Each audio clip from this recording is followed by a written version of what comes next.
Bonjour et bienvenue dans Outdoor Minds. Nous vivons des changements sociétaux très forts qui impactent les business models des acteurs du tourisme et des sports outdoor. Nous assistons à des rebonds fascinants que les leaders savent anticiper pour les transformer en opportunités. Dans cette série d'entretiens, nous voulons partager les parcours, les expériences et les visions des plus grands esprits qui font l'outdoor d'aujourd'hui et de demain. Je suis Armelle Solélac, fondatrice de Switch et spécialiste de stratégie de marque et de responsabilité sociétale des entreprises. Tous les dimanches, avec Ariane Favier, experte du capital immatériel des entreprises, nous avons le plaisir d'animer ce podcast. Pour cette 5e saison, avec nos invités prestigieux, nous allons faire un pas de côté pour regarder en arrière, afin de mieux aller de l'avant. En effet, cette saison est entièrement consacrée aux personnalités audacieuses de l'outdoor et du tourisme. Elles et ils ont fait preuve de courage et ont pris tous les risques. Elles et ils ont ouvert des voies pour nous. Aujourd'hui, nous revenons avec eux sur leur parcours, sur leurs sources de fierté, sur leurs erreurs et sur le regard qu'ils portent sur l'avenir de leur industrie. Allez, c'est parti pour une nouvelle rencontre inspirante. Bonjour à tous, aujourd'hui nous avons le plaisir d'accueillir Benjamin Beneteau, électron libre de l'outdoor, le mot-clé étant libre. Bonjour Benjamin, comment vas-tu ? Bonjour Armelle, ça va très bien, merci. Alors Benjamin, est-ce qu'il y avait dans ton enfance des signes précurseurs de la tournure qu'a pris ensuite ta vie professionnelle ? Alors oui, très clairement, je pense que notre enfance conditionne pour partie les directions qu'on va prendre professionnellement. Pour ma part, ça résonnait pas forcément outdoor, en tout cas pas directement. Ça résonnait avec la première partie de carrière que j'ai eue dans les armées. Je pense qu'on peut parler de vocation, c'était vraisemblablement ça, en tout cas au départ. J'ai suivi les traces d'un grand-père maternel que j'ai pas connu, donc ça aussi ça aide, ça permet d'idéaliser un peu le personnage. Je pense que si je l'avais connu, il aurait peut-être fait 2-3 réflexions que j'aurais pris en grippe et puis on n'aurait pas suivi du tout les mêmes chemins. Là, le fait qu'il soit absent, le fait que j'ai découvert de manière empirique en fait son histoire avec tu vois autour de 6-7 ans ses effets personnels sont bardas, donc tout ce qui peut faire rêver un gamin, et puis un peu plus tard jeune adolescent, ses lectures, ses écrits, ses faits d'armes, et donc j'ai un peu construit un modèle de vie à travers lui, et donc du coup ça va entraîner cette première partie de carrière dans les armées. Et indirectement, pourquoi ? Parce que c'est déjà très connoté outdoor, quoi. Mais c'est par ce prisme-là du métier des armes que je vais aller parcourir les forêts de pins.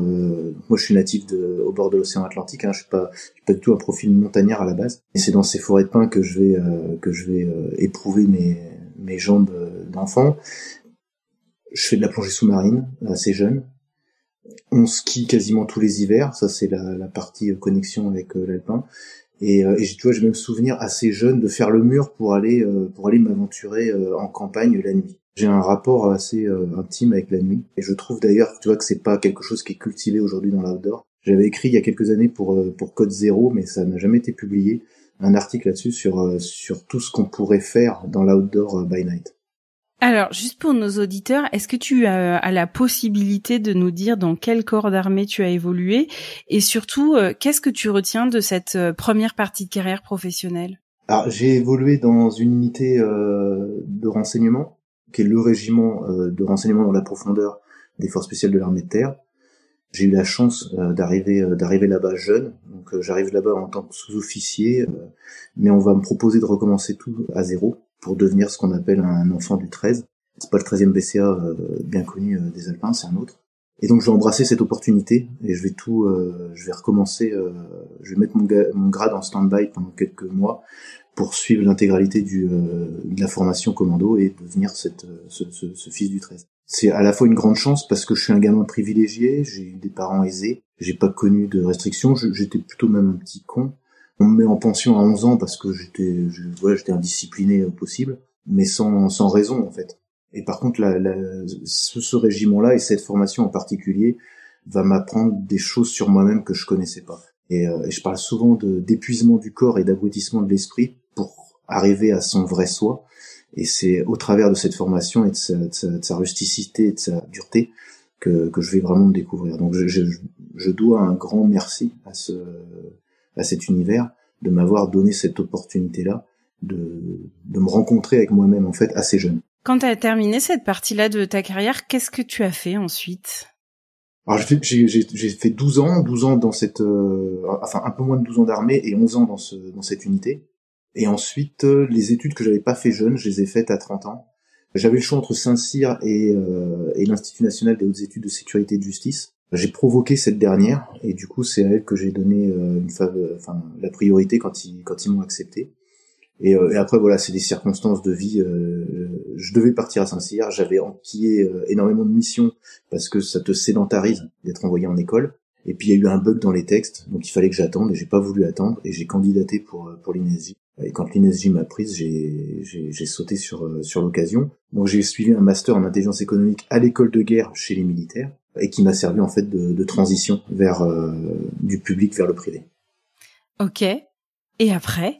Et à l'issue de ça, donc j'ai de la famille dans l'industrie nautique, comme mon nom l'indique. Et donc, c'est toujours les reconversions, c'est jamais facile. Donc il y a un moment en fait, tu pars plein d'enthousiasme et d'entrain, et puis il y a un moment où tu sens quand même que ça va pas être si simple que ça. Et je croise ma tante à l'époque qui me demande si je vais faire carrière dans les armées et pourquoi notre génération s'intéresse pas à l'entreprise. Et puis du coup, moi je vais en profiter pour dire que non, je suis pas vissé aux armées, que je suis en train de passer un master en intelligence économique et que du coup, d'ailleurs, j'aimerais bien et je vais rédiger mon mémoire de l'INESJ sur l'industrie nautique.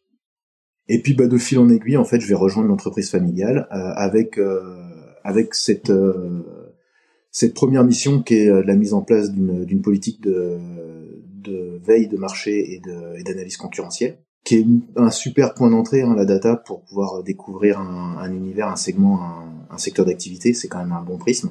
Et après, je vais avoir l'occasion d'avoir d'autres expériences. Je vais rejoindre la direction de la qualité à un moment où c'est un peu tendu. Et justement, je vais pouvoir retraiter la data client et retravailler sur les remontées d'informations clients. Ensuite, je vais rejoindre le département développement produit. Je vais m'occuper d'une gamme de voiliers qui s'appelle First.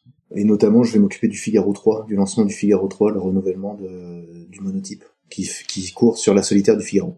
Oui, parce que il faut quand même préciser pour ceux qui ne le sauraient pas que Beneteau construit depuis, si je dis pas de bêtises, 1884, des bateaux à voile, des bateaux à moteur. Peut-être tu peux en dire un peu plus sur cette belle entreprise.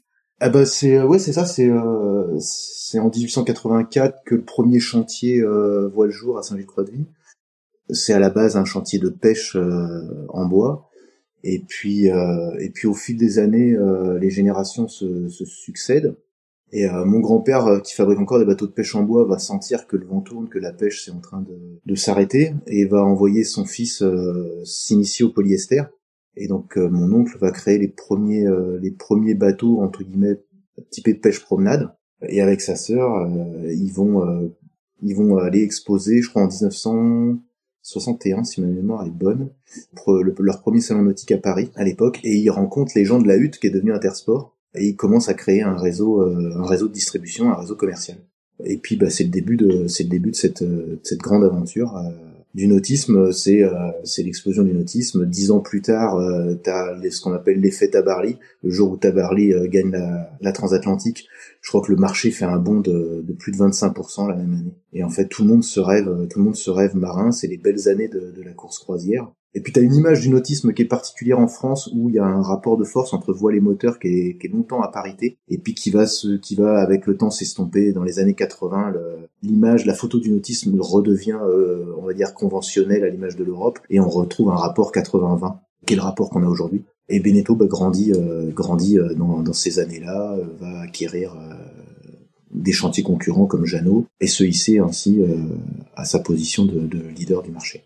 Donc toi, tu rejoins l'entreprise. Moi, je rejoins l'entreprise, j'y passe 6 années, et puis à un moment, je suis plus aligné avec les valeurs. Je veux pas rentrer dans le détail, mais je me retrouve pas dans le management. Je suis pas en adéquation ni avec moi-même. Où en 2016, je décide de partir, de quitter, et c'est là que je vais revenir sur l'outdoor. Et alors, tu fais quoi à partir de 2016 ? Eh ben, à partir de 2016, je me lance dans un concept dans l'outdoor d'aventure en itinérance, multidimensionnelle, dans le sens air, terre, mer et souterrain, spéléo, et pluridisciplinaire, dans le sens le maximum d'activités à partir du moment où elles ne font pas usage de moyens thermiques pour avancer. Force humaine, force vélique, principalement. Et en fait, c'est très inspiré de ma première carrière militaire, parce que dans le régiment dans lequel j'ai servi, on a développé cette facilité, cette faculté à s'adapter aux différents milieux. Pour ma part, j'ai servi longtemps à l'escadron montagne. Je suis passé par le MHM, par ces écoles-là, et mais en même temps, on développe des compétences aquatiques, des compétences aériennes, c'est un régiment parachutiste, etc. Et donc j'ai retenu ça et ça me chatouille. Et en fait, au départ, je viens substituer en fait la mission de renseignement par une thématique récréative et touristique. Et je me dis, est-ce que je peux en fait opérer sur un site touristique comme j'opérais dans le monde militaire sur un objectif stratégique. Et du coup, je vais me lancer, j'en fais un premier autour du bassin d'Arcachon, et je me dis, est-ce qu'on peut découvrir le bassin d'Arcachon en 4 dimensions? La partie underground va se concrétiser par de la plongée, par du sous-marin, parce qu'il y a pas de cave il y a pas de grotte sur le bassin. Mais c'est une première expérimentation qui me plaît bien. J'en fais un deuxième autour du Pic Saint-Loup. J'en crée aux Deux Alpes, j'en crée en Suisse, j'en crée au Portugal. Et puis je m'éclate à faire ça, et puis je suis prêt au moment où le Covid arrive, donc au moment où il se passe plus rien. Et du coup, en 2021, c'est d'anciens collègues qui se sont spécialisés dans la formation professionnelle qui vont me tendre une perche salutaire. C'est une société qui s'appelle Cifco pour Saint-Cyr Formation Continue. Et je vais embarquer avec eux. Ils me forment au mentoring, donc c'est des formations au leadership, à l'efficacité collective, au management en situation complexe. Et ça va être un peu une révélation, quoi, parce que du premier projet Wildman, je me suis aperçu que j'étais beaucoup plus créatif que coopératif. J'ai jamais rencontré le bon sparring partners avec lequel m'associer. On pourra revenir là-dessus sur la solitude de l'entrepreneur. Mais du coup, je tourne un peu en rond parce que je suis un peu solitaire. Et du coup, je vais complètement adhérer à ce concept. Jusqu'à aujourd'hui, en fait, à tirer des traits d'union entre ce que je faisais dans ces itinérances aventureuses avec ce qu'on peut offrir aux entreprises aujourd'hui. Dans ta carrière professionnelle, du coup, tu as rencontré plein de situations complexes. Qu'est-ce qui t'a le plus marqué au travers de ces différentes vies, finalement, professionnelles? Alors, je pense que chaque période a son lot d'anecdotes, avec forcément des degrés d'intensité différents. Effectivement, le secteur privé, l'industrie nautique ou l'industrie outdoor, elles ont rien à voir avec l'univers du renseignement militaire et l'intensité de ce qu'on peut y vivre. Mais il y a plein d'anecdotes enrichissantes, et malgré tout ce qu'on peut vivre en opération extérieure et en opération réelle, des sujets sur lesquels j'ai pas forcément envie de m'étendre, un des éléments forts de ma carrière militaire et qui résonne encore aujourd'hui dans le monde de l'outdoor, ça a été chaque année on faisait un exercice grand froid avec les Suédois, et on avait un passage dans ce qu'ils appellent l'ice bath. Et donc tu dois te jeter légèrement vêtu dans un lac glacé avec une eau qui doit être à 4 degrés. Et ça a été vraiment quelque chose d'assez violent et de très marquant pour moi. C'est resté quelque chose d'assez unique comme expérience. Alors c'est réalisé en plus en amont par un Suédois qui lui tombe avec son sac, son arme, ses skis, tout son barda, et qui va, mais avec un zen absolu, sortir ses skis, sortir son sac, sortir son arme, se hisser hors du truc, aller faire un feu pour se réchauffer, se dévêtir, se changer, etc. Donc le mec est assez bluffant. Nous on le réalisait en tenue plus sobre, mais c'était déjà bien violent. Et effectivement cette sensation de tomber dans l'eau glacée, moi j'ai toujours comparé ça à un poulet dans un étau, quoi. L'impression de me faire ferrailler par l'eau froide, de me faire emprisonner. En plus, il fallait donner une phrase aux Suédois pour pouvoir sortir. T'as les mâchoires qui se bloquent, qui se crispent. Il n'y a pas un son audible qui sortait de ma bouche. Donc quand j'ai un réflexe de survie, j'ai voulu me hisser. Il y a sa grosse botte qui m'est tombée sur l'épaule en disant non, j'ai pas entendu la phrase. Donc il a quand même fallu aller chercher un peu en soi la force de lutter contre ça. Mais voilà, exercice très violent, exercice d'hypothermie, salutaire, parce que si ça t'arrive dans la réalité, ton corps va se rappeler que on ne meurt pas de ça, et donc on peut y survivre et on peut s'en sortir. Et pourquoi ça fait écho? Parce que tu vois, récemment, la dernière fois qu'on s'est croisés, c'était à l'AG de l'OSV, et je venais de rencontrer un gars qui fait ça aujourd'hui pour les entreprises. On est vraiment dans la filiation de cette expérience-là, quoi. Après, si tu regardes tes expériences chez Beneteau ou avec Wild Minds, est-ce que que il y a des choses qui t'ont particulièrement marqué dans ces deux expériences-là? Alors, celle que je retiendrai de l'univers Beneteau, c'était l'importance de la data et de la bonne analyse de la data. Parce que je me rappelle d'un écueil sur le marché américain. T'as 2/3 des bateaux qui sont concentrés sur l'Amérique du Nord. Et t'as les États-Unis qui représentent quand même une masse assez importante du volume de bateaux. Pas forcément du chiffre d'affaires, mais du volume de bateaux en circulation. Et donc pour Beneteau, c'était un peu un Eldorado, un rebond de pouvoir aller proposer et distribuer des bateaux là-bas. Et en fait, c'est dans la finesse de l'analyse que tu t'apercevais que sur cette masse de bateaux, il fallait quand même en enlever un paquet qui était en aluminium, ce qu'on fabriquait pas, et il fallait en enlever un paquet qui était des ski boats, qui étaient des bateaux très particuliers, qui sont faits pour faire du wake, qui se vendent à la vague, à la forme de vague qui est générée par le moteur, sur lequel les motoristes débordent d'ingéniosité pour créer d'autres types d'hélices pour générer des mouvements de vagues différents. Sachant qu'une vague, faut pas qu'elle soit trop aérée, c'est assez complexe comme environnement. Et tu vois, il fallait décortiquer la data pour s'apercevoir de ça. Et j'avais été surpris de voir que parfois, y compris dans des grands groupes, y compris chez des leaders, tu peux avoir des stratégies un peu à l'emporte-pièce qui font fi de cette rigueur-là, qui font fi de cet impératif, et que ça peut coûter très cher, quoi. Ça peut te coûter très cher parce que très clairement tu peux te retrouver à donner des grands coups d'épée dans l'eau et à pas avancer parce que en fait t'es complètement à côté du marché. Et donc ça avait vraiment été quelque chose qui m'avait marqué, quoi. Cette importance-là et la nécessité de vulgariser la data pour la rendre le plus digeste possible à un décideur, parce que il aura ni le temps ni l'envie d'aller se plonger au cœur de cette data. Et tu vois, ça résonne avec ce que disait Georges de l'OSV la semaine dernière, et je suis assez d'accord avec ça. Il faut impérativement être très proche et collé à la data. Et aujourd'hui, la data, il y en a pléthore, donc ça devient même difficile de pouvoir sélectionner le bon grain de livret là-dedans. Tu parlais tout à l'heure de la notion de solitude du dirigeant. Est-ce que c'est quelque chose que tu as fortement ressenti lorsque tu as créé ta propre structure? Ah oui, très clairement, ouais. Ouais, très clairement. Et tu vois, donc aujourd'hui, dans ce que je fais de l'ingénierie pédagogique pour Sifco, et j'ai créé un module qui s'appelle Leader Impulse, qui fait des allégories entre les sports outdoor et les problématiques managériales. Et c'est au travers de l'apnée, tu vois, qu'on va approcher cette problématique-là, la solitude du leader. Je pense que c'est très très difficile de trouver la bonne personne. Je pense qu'on est nombreux à commettre une erreur, c'est d'aller chercher des profils qui nous sont soit très similaires, soit avec lesquels on est très amis. Or, c'est pas ce qu'on demande à un sparring partner. C'est un sparring partner, comme son nom l'indique, il est là pour te boxer dans le coin du ring. Donc, il est là pour te donner tes 4 vérités, pour te mettre le nez, entre guillemets, là où ça sent pas bon et là où t'as des carences. Et en fait, il faut trouver cette complémentarité. Et c'est pas donné à tout le monde. Et enfin, moi, j'ai pas eu cette chance-là. Alors, soit je l'ai mal cherché, soit je l'ai pas vu. Et peut-être qu'elle s'est présentée et que j'ai pas su saisir l'opportunité. Mais c'est marrant parce que tu vois, quand je me suis lancé dans l'aventure entrepreneuriale, j'avais quelqu'un avec qui je m'étais lié d'amitié, qui est Eric Savant-Ross, qui est le patron du Figaro Nautisme, et qui avait a priori apprécié la façon dont je m'étais débrouillé de la classe, du Figaro et de tout ce qui gravitait autour, parce que c'était pas simple de fédérer tout le monde sur une idée commune pour renouveler cette monotypie. Et du coup, on s'était revus à l'issue, quand une fois que j'avais quitté le groupe Beneteau, et il m'avait dit, attention, ton talon d'Achille, c'est d'être tout seul. Et ça s'est avéré complètement vrai, quoi. Et lui m'avait dit, j'ai jamais vu réussir personne, puis après, il m'a dit, ah si, j'en connaissais un qui avait réussi, mais il était autiste. C'est pas ton cas.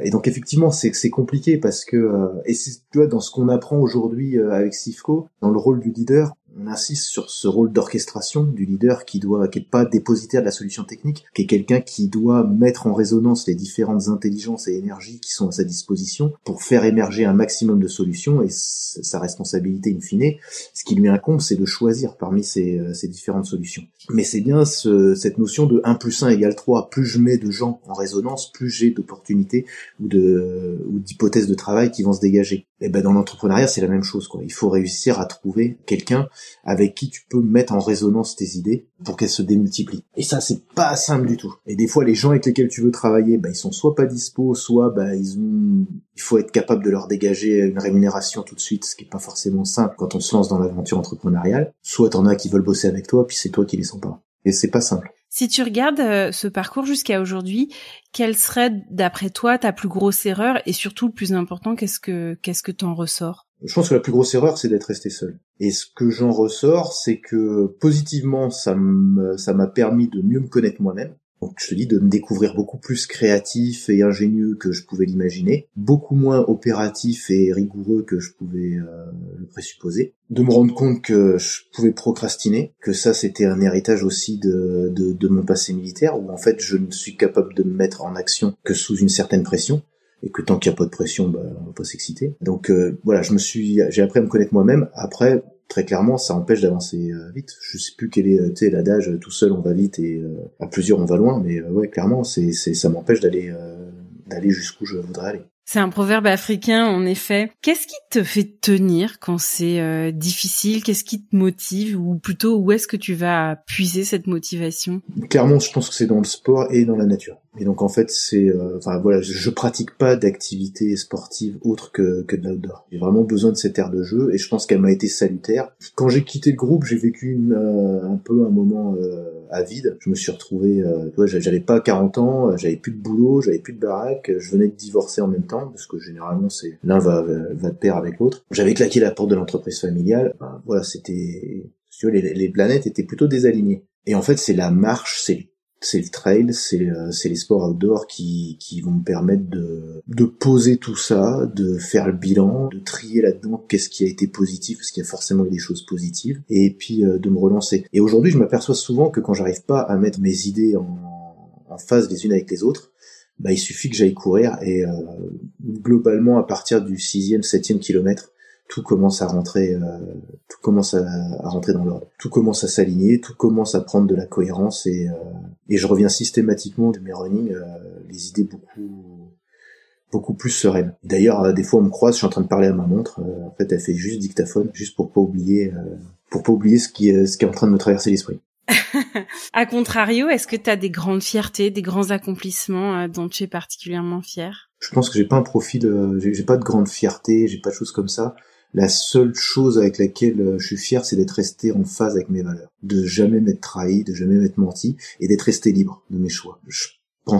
J'espère pas avoir mis des gens en difficulté pour arriver à faire ce que je fais et à être où je suis. Et en même temps, je me suis jamais renié, quoi. J'ai toujours avancé. Ça a pas toujours été simple. Ça a parfois même été violent. Mais voilà, j'ai jamais eu à regretter mes choix et je me suis jamais compromis. J'ai jamais vendu mes valeurs pour un poste, pour un salaire ou pour quoi que ce soit. Et finalement, en fait, je pense que c'est avec ça c'est de ça que je suis le plus fier, quoi.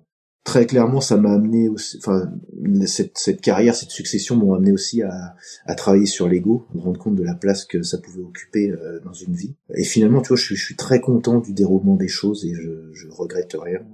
Parce que la fonction qui m'incombe aujourd'hui de transmettre ces méthodologies de leadership à des jeunes générations ou à des pairs dans l'entrepreneuriat, c'est peut-être la meilleure place ou c'est peut-être la place que naturellement je devais trouver. Donc je suis très content d'être arrivé là et d'être arrivé à ça. C'est pas forcément ce que j'ambitionnais, mais en même temps, voilà, cet alignement me convient très bien.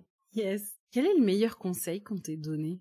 Le meilleur conseil qu'on m'ait donné, je pense que je le dois à Arnaud Gauquelin, qui était le patron historique de Tribord, qui est un 100% décathlon, donc qui est complètement autodidacte, qui est clairement le profil avec lequel moi je me retrouve, et qui en fait m'avait exprimé le fait que son rôle de leader était de se rendre progressivement inutile. Et je pense qu'on peut pas dire mieux. Et je trouve qu'il y a tout dans cette tagline là de se rendre progressivement inutile. C'est-à-dire de faire pousser les autres en dessous, de jamais être qu'un manager ou qu'un leader ne soit pas un cultivateur de bonsaï. On n'est pas là pour tailler les gens et les réduire à la portion congrue de leur être. On est là pour les faire exploser, pour les faire rayonner. Il faut alimenter une jungle plus qu'un jardin japonais. Et qu'en fait, derrière cette notion-là, il y a le fait que potentiellement, si je fais grandir les autres, un jour ils vont me dépasser et que c'est pas grave. Et que quelque part, moi je pourrais partir vers autre chose, je pourrais grandir. Et donc ça induit aussi le fait d'avoir toujours des rêves, d'avoir toujours un après, d'avoir toujours quelque chose à faire derrière, et qui est pas forcément plus. Voilà, si je fais pousser mes équipes, si mes équipes m'amènent en fait à devoir sortir du jeu parce que c'est elles qui ont pris toute la place et que c'est à elles maintenant c'est leur tour de rayonner, c'est pas grave parce que moi je peux partir à autre chose et que autre chose c'est pas forcément plus de responsabilité, plus de salaire, plus. Non, c'est juste quelque part plus d'épanouissement, plus d'authenticité. Et donc voilà, dans cette phrase il y a tout ça et je trouve que c'est pour moi le plus beau conseil qu'on peut donner aux gens. Et tu vois, aujourd'hui, ce gars-là, il est patron de chez Cultura, il vient de prendre les fonctions de CEO chez Cultura. Et voilà, je pense qu'il aura un éternel rebond, ce garçon, quoi. Notre industrie de l'outdoor, elle a énormément évolué ces dernières années. Qu'est-ce qui, selon toi, a été l'évolution la plus marquante et surtout, comment est-ce que tu vois les 10 prochaines années pour cette industrie? L'évolution la plus marquante, je pense qu'elle est intimement liée au bouleversement climatique qu'on est en train de vivre. Je pense que ça place l'outdoor comme alors acteur privilégié dans le sens à la meilleure place pour observer, quoi. Enfin pour observer, pour ressentir et pour agir. Mais pas forcément la place la plus enviable parce que c'est notre ère de jeu qui s'abîme. Donc on en est les premiers témoins. Après, ça fait 5 ans maintenant que je suis dans cette industrie-là. Je trouve une capacité de résilience phénoménale. Je trouve un regard extrêmement pragmatique sur ces choses-là. C'est un sujet qui est véritablement embrassé. Alors en tout cas, jusqu'à aujourd'hui. Je sais pas si si l'industrie tiendra toujours son discours de vérité, parce qu'il y a des enjeux de business. Et puis, voilà, c'est comme chez le dentiste, hein, une fois qu'on a puisé les mailles, on touche le nerf. Donc, il y a un moment, on va arriver dans le dur du sujet. Mais je lui trouve une capacité à se transformer, un pragmatisme, une lucidité qu'on trouve pas forcément ailleurs, quoi, que j'ai pas trouvé dans les autres industries. Donc, je pense que ça, c'est le principal enjeu qu'il y a aujourd'hui. Et en même temps, c'est aussi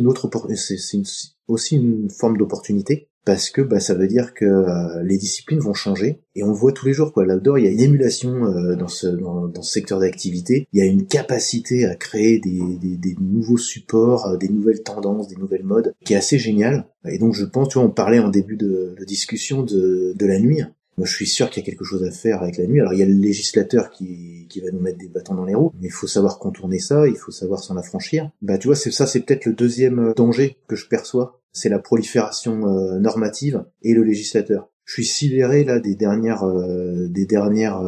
lois sur la propriété, sur les interdictions de pouvoir traverser. Enfin, le droit de passage, c'est quelque chose qui est historique dans notre pays. Je pensais pas qu'on arriverait un jour à pouvoir remettre ça en cause. Quand tu vois la fédération de grimpe qui se désengage de certaines voies naturelles parce que les assurances veulent plus cautionner, donc du coup les municipalités ont peur que ça se retombe sur elles, les propriétaires fonciers de la même, donc on interdit les voies. Je trouve ça catastrophique, et je pense que c'est un secteur qui sous-estime son pouvoir d'influence. Je pense qu'il y a vraiment quelque chose à faire là-dessus, parce que on est extrêmement nombreux, entre les vététistes, les parapentistes, les grimpeurs, les spéléologues, les apnéistes, les trailers. C'est une population qui dépasse beaucoup d'autres communautés, et je pense qu'on n'est pas représenté à notre juste valeur, et qu'on ne fait pas suffisamment bien valoir nos droits. Il faut qu'on se méfie de ça, quoi, parce que cette prolifération normative et puis et réglementaire, ça devient mortifère.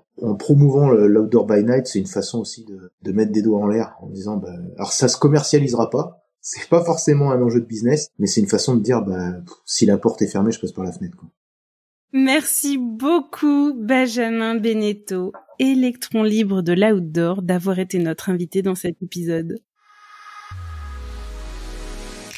Voici les 6 points clés à retenir. Le premier, c'est que quand on est entrepreneur, il faut être très lucide, bien analyser les données et y coller au plus près. Le deuxième point, c'est qu'un bon associé, c'est pas un pote, mais un véritable sparring partner qui saura vous challenger et vous compléter. Le troisième point, c'est que quand vous avez un coup de moins bien, il faut sortir dehors, s'aérer, marcher, courir, bref, faites du sport, ce que vous voulez, tant que vous êtes dehors, en pleine nature, et vous verrez, tout reprendra du sens et de la cohérence. Le quatrième point, c'est que l'ego est l'ennemi. Il faut réussir à avancer sans se compromettre, tout en gardant sa liberté. Le cinquième point, c'est l'équation de l'épisode. 1 + 1 = 3. Plus je mets 2 personnes en résonance et plus je démultiplie mes opportunités.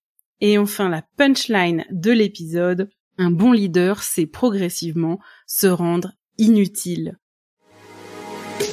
Merci à tous d'avoir écouté Outdoor Minds. Cet épisode vous a plu ? Alors soutenez-nous en mettant une note de 5 étoiles avec un commentaire sympa sur votre application de podcast. Cela nous aidera beaucoup pour faire connaître les épisodes et mettre en lumière tous ces leaders qui le méritent. Vous voulez en découvrir de nouveaux dans le tourisme et les sports outdoor ? Alors nous vous invitons à nous retrouver mercredi prochain avec un nouvel invité inspirant. Vous avez un projet en stratégie de marque ou un besoin en stratégie RSE? Alors contactez-nous à info@switchconsulting.fr. À très vite sur Outdoor Minds.